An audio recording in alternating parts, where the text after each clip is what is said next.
توبہ کیسے کی جاتی ہے اور اگر بار بار توبہ ٹوٹ جائے تو اس حالت میں انسان کیا کرے؟ سبحان اللہ نظامی صاحب، یہ جو توبہ والی نعمت ہے نا، یہ بھی اللہ رب العزت کی خاص اور ارحم الراحمین کی مطلوبہ نعمت ہے۔ آپ نے باقاعدہ طلب کر کے اپنی امت کے لیے لی، ماشاءاللہ۔ یعنی ہمارے لیے اللہ کے رسول صلی اللہ علیہ وسلم نے یہ توبہ اور رحمتوں والا دروازہ جو اللہ نے کھولا ہے، یہ باقاعدہ ڈیمانڈ کر کے لیا۔ کیسے؟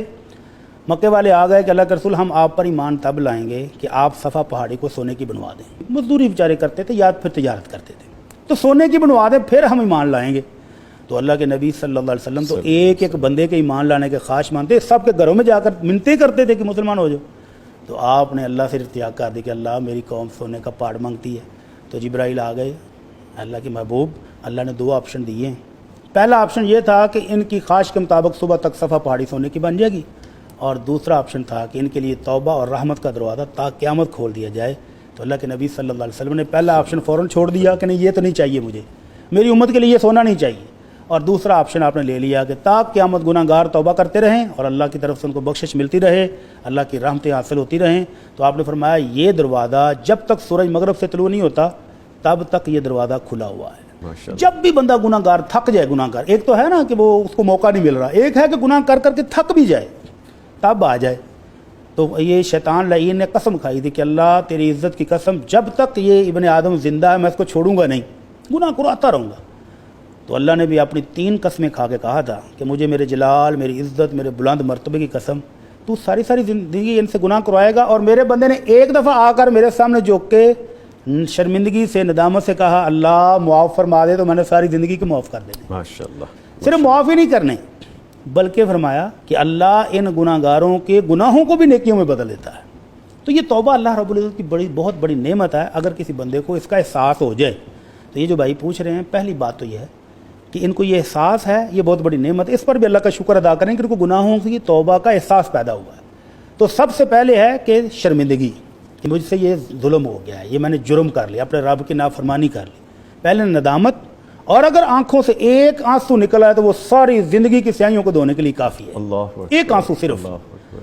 اور اس ندامت کے بعد پھر پختہ عزم کہ آئندہ میں یہ گناہ نہیں کروں گا۔ یہ پختہ عزم کے ساتھ اپنے رب کے سامنے 2 رکعت نفل پڑھ کے سجدے میں کہہ دے کہ اللہ مجھے معاف کر دے، تو اللہ سب معاف کر دیتا ہے۔ ماشاءاللہ۔ یہ پکی توبہ ہے۔ لیکن توبہ وہ نہ ہو جس طرح وہ کہتے ٹوٹ جاتی ہے۔ ٹوٹنے کی بھی 2 صورتیں ہیں۔ ایک ہے کہ انسان نے پورے عزم کے ساتھ پکی توبہ کر لی، جیسے اللہ نے کہا نا ایمان والوں پکی سچی خالص توبہ کرو، کہ اس نے پکی تھی لیکن پھر شیطان غالب آ گیا، پھر نفس امارہ غالب آ گیا، پھر شہوات غالب آ گئیں، پھر دوستوں نے ابھارا، ماحول کا اثر ہو گیا، پھر ٹوٹ گئی۔ کوئی بات نہیں، اللہ کے نبی صلی اللہ علیہ وسلم فرماتے ہیں کہ ایک بندہ جب گناہ کر کے آتا ہے نا تو آ کر کہتا ہے میرے مالک، میرے سونے ربا معاف فرما دے، تو اللہ اپنے فرشتوں کو کہتا ہے علیم عبدی ان لہ ربا یغفر الذنب ویاخذ بہ، میرے اس بندے کو دیکھو پتہ ہے کہ اس کا ایک مالک ہے، وہ گناہوں کی توبہ بھی قبول کرتا ہے، بخش بھی دیتا ہے جی، اور اگر کوئی توبہ نہ کرے تو وہ اس سے پکڑ بھی لیتا ہے، مواخذہ بھی کرتا ہے۔ میں نے اپنے بندے کو معاف کر دیا، دوسری مرتبہ پھر آ گیا، تیسری مرتبہ پھر آ گیا، چوتھی مرتبہ پھر آ گیا، اور آ کر کہتا ہے اللہ معاف فرما دے، غلطی ہوگی۔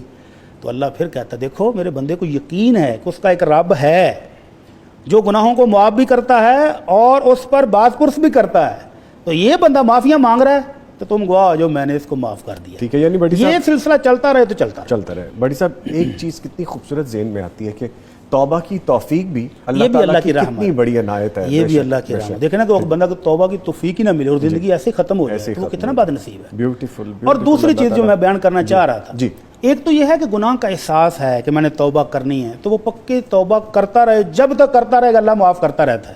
اور ایک ہے وہ مجرم کہ اللہ نے رات کے اندھیرے میں اس کے گناہ پر پردہ ڈالا، کسی کو نہیں پتہ چلا کہ یہ کیا کارروائی کر کے گیا ہے، اور صبح کو اٹھ کر اپنے دوستوں کی محفل میں خود ہی بتاتا پھرے۔ تو اللہ کے نبی صلی اللہ علیہ وسلم فرماتے ہیں کل امتی معافا الا المجاہرین، میری امت کے ہر بندے کو معاف کر دیا جائے گا، لیکن یہ جو جرت مند، یہ باغی ہے نا، جو سر عام اعلان کرتا پھرتا ہے اپنے گناہوں کا، اس کو معافی نہیں ملے گی۔ جو شوقیہ محفل گرم کرنے کے لیے لوگوں کو بتاتا پھر رہا ہے باقاعدہ کہ میں نے یہ کارروائی کی، اس کو معافی نہیں۔ تو جرم کے احساس کے ساتھ، ندامت کے ساتھ، پختہ عزم کے ساتھ کہ آئندہ میں اس طرف دیکھوں گا بھی نہیں، توبہ کر لے تو یہ پکی توبہ ہے۔ اور اللہ کے نبی صلی اللہ علیہ وسلم نے اپنے صحابہ کو توبہ کرنے کے لیے، ایک شخص آیا کہنا اللہ کے رسول گناہ ہو گیا، آپ نے فرمایا جاؤ وضو کرو اور 2 رکعت نفل پڑھ کے اللہ سے توبہ کر لو۔ تو یہ بہترین انداز ہے۔ اور اگر کسی کا حق مارا ہوا ہے، کسی کا حق چھینا ہوا ہے، حق تلفی کی ہوئی ہے، تو اس کے حق کو بھی واپس لوٹائے، اس سے بھی معذرت کرے اور پھر اللہ سے معافی مانگے، تو اللہ گناہوں کو بھی نیکیوں میں بدل کے عطا فرما دیتے ہیں۔